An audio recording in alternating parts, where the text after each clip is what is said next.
Hello traders எல்லாருக்கும் வணக்கம். ஒரு 2 வீக்ஸ் பேக் வந்து ஒரு வீடியோ போட்டிருந்தேன். ஏன் கடந்த 3 மாசமா நான் வந்து எந்த வீடியோஸும் போடல. ஸோ ஏன் சுத்தமா மோட்டிவேஷனே இல்ல. யூடியூப் வந்து ஏன் எனக்கு பிடிக்காம போயிருச்சுங்கிற மாரிலாம் ரீசன் வந்து சொல்லியிருந்தேன். ஸோ அதுலயும் நான் வந்து இன்னொரு முக்கியமான விஷயம் வந்து சொல்லியிருந்தேன். இனிமேல் ஏன் நான் வந்து ப்ராஃபிட் அண்ட் லாஸ் வந்து காட்ட மாட்டேன் அப்படின்னு. ஸோ ஏன்னா பிரச்சனைக்கே முக்கியமான ரீசன் வந்து அதுதான். ஸோ என்னோட நெறைய வீடியோஸ ரிமூவ் பண்ணியிருந்தாங்க. எஸ்பெஷலி பிஎன்எல் காமிச்ச வீடியோஸ். அதுக்கப்புறம் நான் அவேர்னஸ்லாம் குடுத்துருந்தேன்ல, ஸ்கேமர்ஸ்லாம் எக்ஸ்போஸ் பண்ணி அந்த வீடியோஸ் எல்லாத்தையுமே தூக்கிட்டு இருந்தாங்க. ஸோ அதனால சேனலும் எப்ப வேணாலும் பேன் ஆகுற மாரி ஒரு சிச்சுவேஷன் வந்து இருந்துச்சு. அதனால தான் நான் வந்து யூடியூபே கன்டின்யூ பண்ணல. ஸோ அந்த வீடியோ வந்து நீங்க போய் பாருங்க முடிஞ்சா டைம் இருந்தா. ஸோ அதில நான் டீட்டெயில்டா எக்ஸ்ப்ளைன் பண்ணியிருப்பேன். ஸோ ஆனாலும் ஒரு சில பேர் வந்து நம்பல. நான் வந்து பொய் சொல்றேன் அப்படிங்கிற மாரி நெனச்சிருக்காங்க. ஸோ அதனால தான் அதையும் நம்ம வந்து இங்க காமிச்சிரலாம் அப்படின்னு நெனச்சிருந்தேன். ஸோ இந்த இடத்துல நீங்க ஏர்ன் அப்படிங்கிற ஒரு ஃபீல்டுக்குள்ள போய் பார்த்தீங்கன்னா தெரியும். இங்க பாருங்க, your channel is not earning right now அப்படின்னு போட்டிருக்கு. ஸோ அந்த வீடியோல சொல்லியிருந்த மாரியே என்னோட மானிட்டைசேஷன் எல்லாத்தையுமே கேன்சல் பண்ணிட்டாங்க. ஸோ அதனால தான் இப்ப நீங்க எதுவுமே ஏர்ன் பண்ணல அப்படிங்கிற மாரி போட்டிருக்கு. ஸோ மானிட்டைசேஷன் இருந்தப்பயே நான் இங்க ஒண்ணும் பெருசா ஏர்ன் பண்ணி கிழிக்கல. நான் ஆல்ரெடி அதையும் நான் வந்து சொல்லியிருப்பேன். யூடியூப்ல 25,000 தான் மொத்தமா எடுத்திருப்பேன். ஒரு 2, 3 வருஷத்திலேயே மொத்தமே 20-25K தான் வந்துச்சுங்க. நான் பெருசாலாம் ஏர்ன் பண்ணல. எனக்கு அவ்வளோ வியூஸ்லாம் வராது. ஸோ ஆனாலும் என்னோட மானிட்டைசேஷன்லாம் கேன்சல் பண்ணியிருக்காங்க. ரீசன் என்ன அப்படின்னு நீங்க பார்த்தீங்கன்னா, மிஸ்லீடிங் கன்டென்ட் தான்.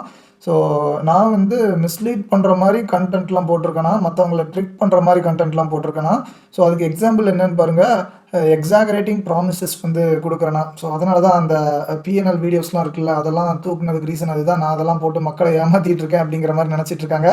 ஸோ இதெல்லாம் அந்த ஏஐ பண்ற தப்பு தாங்க. ஸோ அது வந்து இஷ்டத்துக்கு எல்லாத்தையுமே தூக்கிட்டு இருந்திருக்கு. ஸோ உண்மையிலேயே நம்ம வந்து உள்ள என்ன சொல்லியிருக்கோம் அப்படிங்கிறதெல்லாம் அந்த ரோபோட்டுக்கு என்ன தெரியவா போது?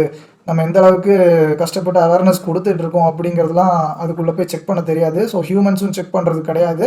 ஸோ செக் பண்ணாலும் என்ன யூஸ்? அவன் வந்து யுஎஸ்ல இருந்துட்டு செக் பண்ணுவான். அவனுக்கு வந்து தமிழா தெரியவா போது? ஸோ அதனால நம்மளோட பியூரான இன்டென்ஷன எதுவுமே புரிஞ்சுக்காம இஷ்டத்துக்கு எல்லாத்தையுமே தூக்கிட்டு இருந்தாங்க. எனக்கு அப்பவே பயங்கர காண்டாயிருச்சுங்க. அதுக்கப்புறம் யூடியூப் பக்கமே வரல. ஸோ நாங்க வந்து தப்பு பண்ணியிருந்தோம்னு நெனச்சீங்கன்னா, செப்டம்பர் 29க்குள்ள இத வந்து அப்பீல் பண்ணுங்க அப்படிங்கிற மாரி போட்டிருந்திருக்கு. ஸோ இத வந்து நான் அக்டோபர் எண்டோ, நவம்பர் ஸ்டார்ட்டிங்கோ தாங்க பார்த்தேன். ஸோ செப்டம்பர் 29 தான் லாஸ்ட் டேட்டா போட்டிருந்துச்சு. ஸோ அதனால என்னால அப்பீலும் பண்ண முடியல. ஸோ அப்பீல் பண்ணியிருந்தாலும் இந்த மரமண்டைங்களுக்குலாம் எதுவுமே புரிஞ்சிருக்காது. ரிஜெக்ட் பண்ணாலும் பண்ணியிருக்கலாம். ஸோ அதனால நான் அத வந்து அப்படியே மறந்துட்டேன். இது போனா போட்டும் அப்படின்னு. இப்போ உன் சேனல்ல உள்ள எல்லா விஷயத்தையும் மாத்தி திருப்பி ரீஅப்ளை வேணா பண்ணு அப்படிங்கிற மாரி ஏதோ போட்டிருக்கு. அதுக்கும் நெறைய கிரைட்டீரியா வச்சிருக்காங்க. இவ்ளோ வாட்ச் ஹவர்ஸ் வந்து தொடணும் அப்படின்லாம். ஸோ நான் போடுற வீடியோஸ்க்குலாம் இப்பலாம் வாட்ச் ஹவர்ஸ் வருமான்னு தெரியல. ரொம்ப ஃப்ரீக்வென்ட்டாவும் போடுறதில்ல. ஸோ இனி மந்த்லி ஒரு 5 to 6 வீடியோஸ் தான் மேக்ஸிமம் போடலாம் அப்படின்னு இருக்கேன். ஸோ அதனால இதில ரீஅப்ளையும் என்னால பண்ண முடியாதுன்னு நெனைக்கிறேன். இந்த கிரைட்டீரியாலாம் மீட் பண்ண முடியாது. இது எதுக்கு மெயினா சொல்ல வந்தேன்னா, அதான் ஒரு சில பேர் வந்து நான் இதுலயும் பொய் சொல்றேன் அப்படின்னு நெனச்சிருப்பாங்க. ஸோ அவங்களுக்காக தான் நான் வந்து ஒரு கிளாரிஃபிகேஷன் குடுக்கணும்னு நெனச்சேன். ஸோ இன்னைக்கு போடுற பிஎன்எல் வீடியோவே இருக்குமா என்னன்னு தெரியல. எப்ப வேணாலும் அதையும் ரிமூவ் பண்ணிரலாம். ஸோ ஆனாலும் தூக்குனாலும் பரவால்ல போடுவோம் அப்படின்னு நான் நெனச்சது, இந்த பொசிஷன் சைசிங் பத்தி ஒரு இம்பார்ட்டன்ட்டான விஷயம் வந்து டிஸ்கஸ் பண்ணணும்னு நெனச்சிருந்தேன். ஸோ அதனால தான் ஜஸ்ட் என்னோட பிஎன்எல்ல வந்து லைட்டா காட்டுறேன் கொஞ்ச நேரம். ஸோ இது வந்து ஷோ ஆஃப் பண்றதுக்கோ, இல்ல உங்கள டெம்ப்ட் பண்றதுக்கோ நான் வந்து போடலங்க. இது வந்து ஒரு மோட்டிவேஷனா நெனச்சிராதீங்க. இது வந்து கம்ப்ளீட்லி உங்கள டிமோட்டிவேட் பண்றதுக்கான வீடியோ தான். ஸோ அதனால வீடியோவ தயவு செஞ்சு கடைசி வர பாருங்க. ஸோ இதுதாங்க நம்மளோட லாஸ்ட் 4 மந்த்ஸோட பிஎன்எல் ஸ்டேட்மெண்ட். எக்ஸாக்ட்லி செப்டம்பர் 1 இருந்து டிசம்பர் 26. ஸோ இந்த ஃப்ரைடே வரை நான் வந்து எடுத்திருக்கேன். இந்த மந்த் வந்து இன்னும் கம்ப்ளீட் ஆகல. இன்னும் 3 ட்ரேடிங் செஷன்ஸ் வந்து இருக்கு. பட் ஸ்டில் லாஸ்ட் வீடியோல நெறைய பேர் இந்த வீடியோவ வந்து போடுங்க அப்படின்னு ரெக்வெஸ்ட் பண்ணியிருந்தாங்க. ஸோ அதனால இன்னைக்கே நான் வந்து எடுத்துட்டேன். கொஞ்சம் ஃப்ரீயா இருக்கேன் அப்படின்னு. ஸோ இதுல உங்களுக்கு பார்த்தாலே ஆப்வியஸ்லி தெரியும். நம்ம வந்து ஈச் அண்ட் எவ்ரி டே வந்து ஆல்மோஸ்ட் ட்ரேட் பண்ணியிருக்கோம். ஸோ நம்ம வந்து ட்ரேடிங்க்கு லீவே விடல. பைத்தியம் மாரி இங்க தான் இருந்திருக்கேன் நாள் ஃபுல்லா. ஸோ அதில நீங்க ரியலைஸ்ட் பிஎன்எல் பார்த்தீங்கன்னா தெரியும். 3,15,000 பக்கம் வந்து இருக்கு. சார்ஜஸ் வந்து 63,000 இருக்கு. ஸோ சார்ஜஸ் போக நெட் ரியலைஸ்ட் பிஎன்எல் வந்து 2,51,000 வந்து இருக்கு. ஸோ ஆல்ரெடி நான் ப்ரீவியஸ் வீடியோஸ்ல தெளிவா மென்ஷன் பண்ணியிருந்தேன். இந்த 4 மாசத்துக்கும் நான் வந்து யூஸ் பண்ண கேபிட்டல் 1 லேக் மட்டும் தான். ஸோ இன்ஃபேக்ட் அது 1 லேக்கோட கீழ தான் இருக்கும். 80,000 to 90,000 அந்த மாரி ரேஞ்சில தான் இருக்கும் ஆவரேஜா எடுத்து பார்த்தா. பட் ஸ்டில் நான் வந்து கன்சர்வேட்டிவா எடுக்கணும்னா, ஒரு ரவுண்ட் நம்பரா எடுக்கணும்னா 1 லேக் அப்படிங்கிற மாரி வச்சிருக்கேன். ஸோ 1 லேக் யூஸ் பண்ணி எக்ஸாக்ட்லி 2,51,000 வந்து வந்திருக்கு.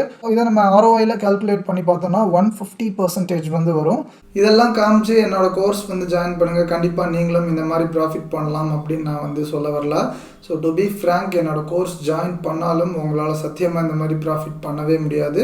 ஸோ நான் சொல்கிறதெல்லாம் கேட்டு நீங்கள் பர்ஃபெக்டாக நடந்தீங்கன்னா கண்டிப்பாக இதை விட ரொம்பவே நிறைய பண்ணலாம். ஸோ ஆனால் நான் சொல்கிறத நீங்கள் யாருமே கேட்கவே மாட்டீங்க. ஏன்னா நான் சொல்கிறத நானே கேட்கவே மாட்டேன் முக்கால்வாசி நேரம். ஸோ நீங்கள் எப்படி கேட்பீங்க? ஆனா இது புதுசா இருக்குண்ணே, புதுசா இருக்கு. ஸோ இதில் தாங்க எல்லாருக்குமே ப்ராப்ளம் வந்து ஸ்டார்ட் ஆகுது. நம்ம வந்து இதை தான் ஃபாலோ பண்ணணும் அப்படின்னு நம்ம எல்லாருக்குமே ரொம்ப கிளியராக தெரியும். பட் ஆனால் அதை எதையுமே நம்ம ப்ராப்பராக ஃபாலோ பண்ணியிருக்கவே மாட்டோம். அதனால தாங்க அப்படி வந்து சொன்னேன். நீங்கள் வந்து என்னோடய கோர்ஸ் ஜாயின் பண்ணிங்கன்னா கண்டிப்பாக நீங்கள் நினச்சி பார்க்க முடியாத அளவுக்கு நாலேஜ் அண்ட் லேர்னிங்ஸ் எல்லாமே கிடைக்கும் கண்டிப்பாக. ஸோ ஆனால் ப்ராஃபிட்ஸ் எப்போ கிடைக்கும்னா, நீங்கள் என்னெல்லாம் பண்ணணும்னு நினைக்கிறீங்களோ அதை வந்து மைண்ட் டீவியேட் ஆகாமல் பர்ஃபெக்டாக அதை வந்து நீங்கள் நடத்தி காட்டினா மட்டும்தாங்க ப்ராஃபிட் வந்து கிடைக்கும். அப்போ நான் இந்த 4 மந்த்ஸாக பண்ணணும்னு நினச்சதெல்லாம் பர்ஃபெக்டாக ஃபாலோ பண்ணிட்டேனா அப்படின்னு கேட்டிங்கன்னா சத்தியமாக இல்லைன்னு தாங்க சொல்லுவேன். நான் நினைக்கிறதெல்லாம் கரெக்டாக ஃபாலோ பண்ணியிருந்தேன்னா இந்த 150% இருந்த இடத்துல மினிமம் 500% வந்து ஈஸியாக வந்திருக்கும். பட் எனிவே முந்தி இருந்ததுக்கும் இப்போவும் ரொம்ப ஸ்லைட்லி ஒரு இம்ப்ரூவ்மெண்ட் வந்து கண்டிப்பாக வந்திருக்கு. ஸோ அது எதனால் அப்படிங்கிறத நம்ம வந்து டீட்டெயிலாக டிஸ்கஸ் பண்ணலாம். ஸோ இந்த இயரில் ஃபர்ஸ்ட் 8 மந்த்ஸ் வந்து நான் 5 to 6 லாட்ஸ் தாங்க போட்டுட்டு இருந்தேன் நிஃப்டியில்.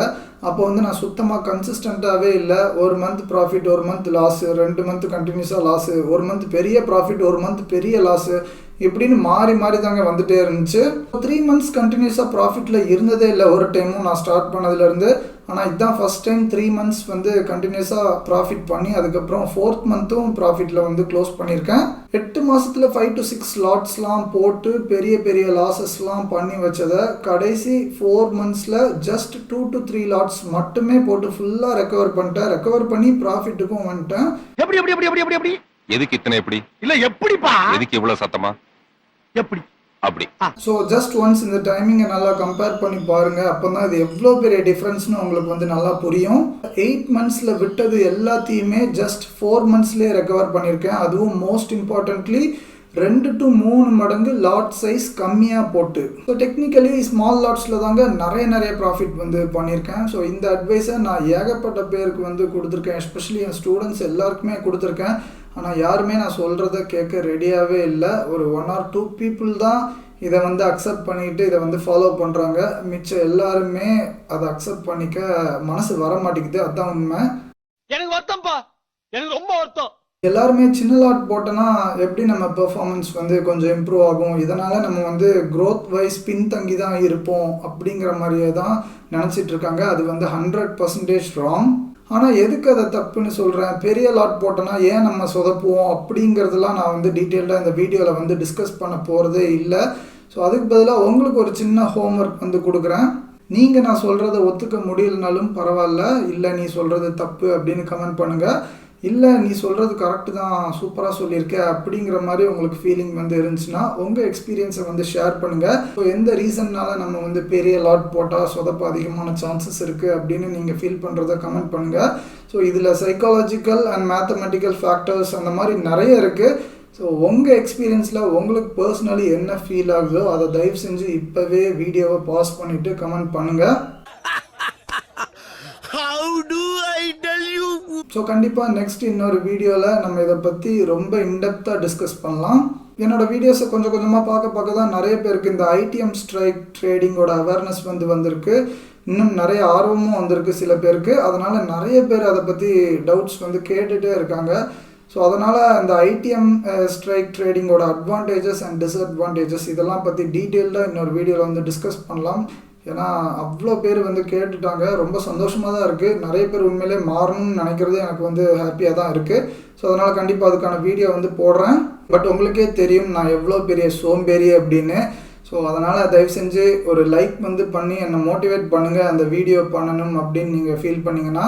ஐயோ மீண்டும் மீண்டுமா? இன்னொரு முக்கியமான விஷயங்க, நிறைய பேர் பிங் பண்ணி என்னோடய கோர்ஸ் ஜாயின் பண்ணணும் அது இதுன்னெலாம் பேசிட்டு அதுக்கப்புறம் ஃபோன் பண்ணி மணிக்கணக்காக அவங்களோட சொந்த கதை சோக கதை எல்லாத்தையுமே பேசிட்டு கடைசி வச்சுட்டு போயிடுவாங்க. கடைசி வர கோர்ஸ்லேயும் ஜாயினே பண்ணவே மாட்டாங்க. அதெல்லாம் அவங்க பேச ஆரம்பித்தா ஒரு 2-3 மினிட்ஸ்லேயே நான் வந்து கண்டுபிடிச்சிருவேன். ஸோ இவங்க வந்து கண்டிப்பாக கோர்ஸ் ஜாயின் பண்ண வரல அப்படின்னு.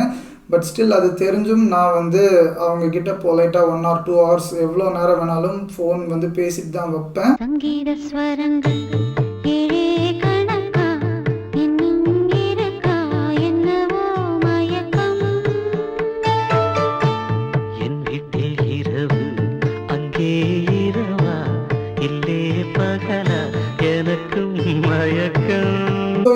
ஏதாவது டவுட்ஸோ இல்லை கிளாரிஃபிகேஷனோ இல்லை ஒரு ட்ரேடர் கிட்ட இதெல்லாம் பற்றி பேசி புலம்னா கொஞ்சம் மனசு ஃப்ரீயாக இருக்கும் அப்படின்லாம் நினச்சிட்டு நீங்கள் கால் பண்ணணுன்னா எப்போ வேணாலும் கால் பண்ணுங்கள். கண்டிப்பாக நான் வந்து பேசுவேன், சங்கட்டமே போடாமல் எல்லாருக்கிட்டுமே பேசுவேன். ஆனால் அதுக்காக இந்த கோர்ஸில் ஜாயின் பண்ண விசாரிக்க வந்த மாதிரி மட்டும் கதையை விட்டுட்டு கான்வர்சேஷன் வந்து ஸ்டார்ட் பண்ணாதீங்க ப்ளீஸ். லிட்ரலி எனக்கு வர ஒவ்வொருத்தரும் அப்படி தான் இருக்காங்க. ஆனாலும் ஒரு 2 to 3 பீப்புள் வந்து ஜென்யூனாக என்கொயர் பண்ணியிருந்தாங்க. ஸோ இந்த நியூ இயர்க்கு மேலே சேலரி வரும் ப்ரோ, அதுக்கப்புறம் ஜாயின் பண்ணுறேன் அப்படிங்கிற மாதிரி சொல்லியிருந்தாங்க. ஸோ அதனால தாங்க அந்த டைம் லிமிட்டை வந்து லைட்டாக இன்க்ரீஸ் பண்ணியிருக்கேன் January 10th வர. ஸோ அது என்னது அப்படின்னா, என்னோடய கோர்ஸ் பார்த்தீங்கன்னா உங்களுக்கு வந்து சத்தியமாக ஒரு கிறிஸ்டோஃபர் நோலன் படம் பார்த்த மாதிரி தான் இருக்கும். முக்கால்வாசி விஷயம் எதுவுமே புரியாது. ஸோ நீங்கள் என் கூட வாட்ஸ்அப் குரூப்பில் ட்ராவல் பண்ணால் மட்டும்தான் உங்களுக்கு வந்து கொஞ்சம் கொஞ்சமாக புரியும். ஒரு 3 to 6 months அது டைம் வந்து எடுக்கும் அதோட பொட்டென்ஷியல் வந்து புரியறதுக்கு. நானும் என்ன சொல்ல ட்ரை பண்ணுறேன் அப்படின்னு உங்களுக்கு புரியறதுக்கு அவ்வளோ டைம் வந்து ஆயிரும். ஸோ இது போக என்னோடய கோர்ஸை வேறு டெலிகிராம் இன்ஸ்டாகிராம்லலாம் செல் பண்ணிகிட்டு இருக்காங்க. எனக்கே ஒருத்தர் வந்து அமுச்சு விட்டுருந்தாங்க. ஸோ இந்த மாதிரிலாம் பண்ணுவாங்கன்னு எப்போவோ நான் வந்து ஐடென்டிஃபை பண்ணியிருந்தேன். ஸோ அதனால தான் என்னோடய கோர்ஸில் முழுசாக எந்த விஷயத்தையுமே வைக்கலை. ஸோ அங்கே சொல்லாத நிறைய விஷயங்கள் வந்து என்னோடய வாட்ஸ்அப் குரூப்பில் தாங்க நான் வந்து டிஸ்கஸ் பண்ணுவேன்.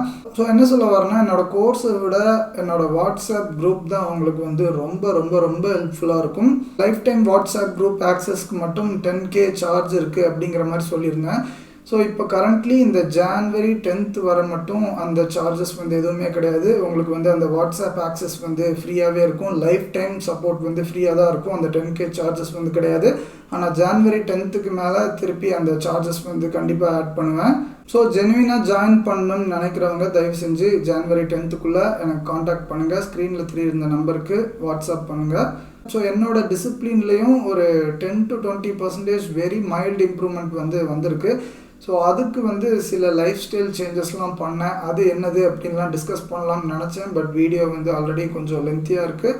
ஸோ அதனால் அதை பற்றி நான் இன்னொரு வீடியோவில் நான் தெளிவாக டிஸ்கஸ் பண்ணுறேன். இந்த நியூ இயர்க்கு மேலே நிறைய பிளான்ஸ் வந்து இருக்குது. ஸோ அது கூட நான் வந்து கண்டிப்பாக போடுறேன். ஸோ நம்ம இந்த வீடியோவில் டிஸ்கஸ் பண்ண அந்த விஷயம் பொசிஷன் சைஸிங் பற்றி நீங்கள் என்ன நினைக்கிறீங்கன்னு தயவு செஞ்சு உங்கள் கருத்தை வந்து பதிவு பண்ணுங்கள் கமெண்ட் செக்ஷனில்.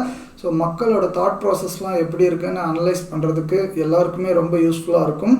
ஸோ அதனால தாங்க கேட்குறேன். இன்னொரு நல்ல வீடியோவில் சந்திக்கலாம். நன்றி.